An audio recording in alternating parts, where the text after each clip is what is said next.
Pangulong Pinunong Hukom, mga mahal kong hukom, alam ko po na napakainit at napakamabigat ang hangin dito sa ating bulwagan.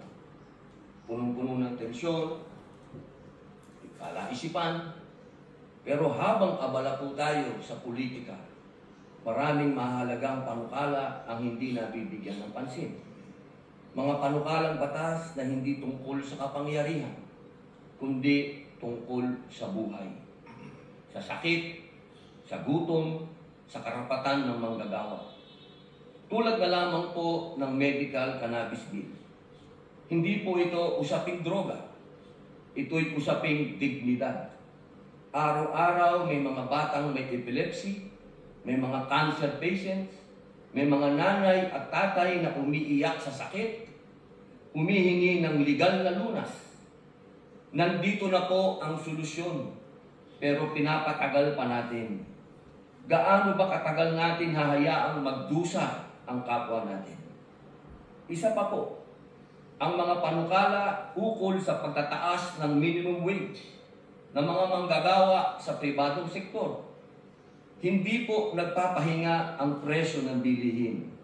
Ang pamasahe, pagkain, renta, lahat po ay tumataas. Pero ang sahod, naiiwan.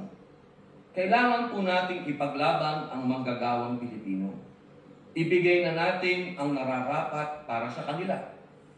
Isa pa po, ang Revised Cooperative Code Bill na nakapasa na sa ikatlong pagbasa sa mababang kapulungan at pinagdidiskusyonan pa rin sa komite sa Senado. Ito po para sa mga magsasaka, mangingisda at maliliit na negosyante. Pinal na sana, isang boto na lang, pero naisang tabi pa.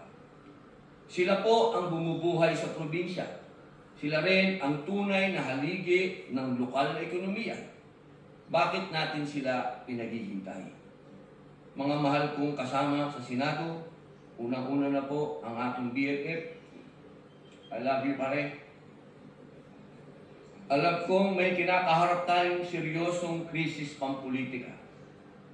Pero hindi po dahilan yon para kalimutan ang tunay na trabaho natin, ang maglingkod sa bayan.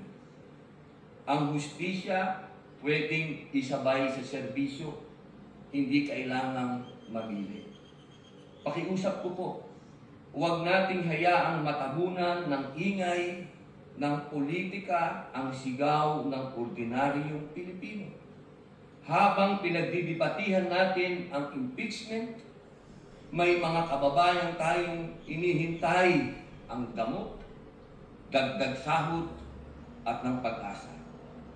Bawat araw ng delay, may nawawalan ng lakas ng loob.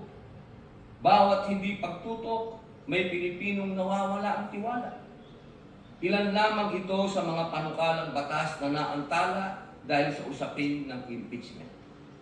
Ito po ang panawagan ko bilang inyong kasama. Tulungan natin ang mga panukalang tunay na may silbi. Panahon na po para pakinggan ang bayan. Naniniwala po ako na ang pag-usad ng impeachment ay hindi makabubuti sa ating bayan.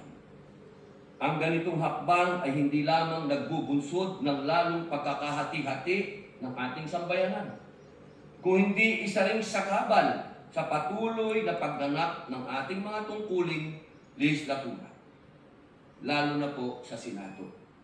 Sa halip na ituon natin ang ating oras, talino at lakas sa mga panukalang batas at programang makatutulong sa pagbangon ng ating ekonomiya at kapakanan ng mga mamayan, tayo'y nalilihis sa usaping hindi agarang dapat aksyonan. Napapabalita pa nga na bumagsak po ang ating net foreign direct investment inflows ng bansa mula Marso ngayong taon dahil sa political instability. Pati na rin po ang ating turismo sa bansa. Mula Enero hanggang Abril itong taon, ang dami ng dumarating na turista sa bansa ay bumaba ng 0.82% kumpara noong nakaraang taon. Lahat po ito, political instability. Mga mahal kong kasama, ang impeachment na ito ay napakarami ding chismis, napakaraming iskandalo ng tungkol sa bayaran, sa alok, ng kung ano-ano. Dahil po dito, muli po, inihikayat ko ang aking mga kapwa lingkod bayan na bigyang prioridad ang pagkakaisa, katatagan ng ating institusyon, at kapakanan ng sambayan ng Pilipino. Maraming salamat po.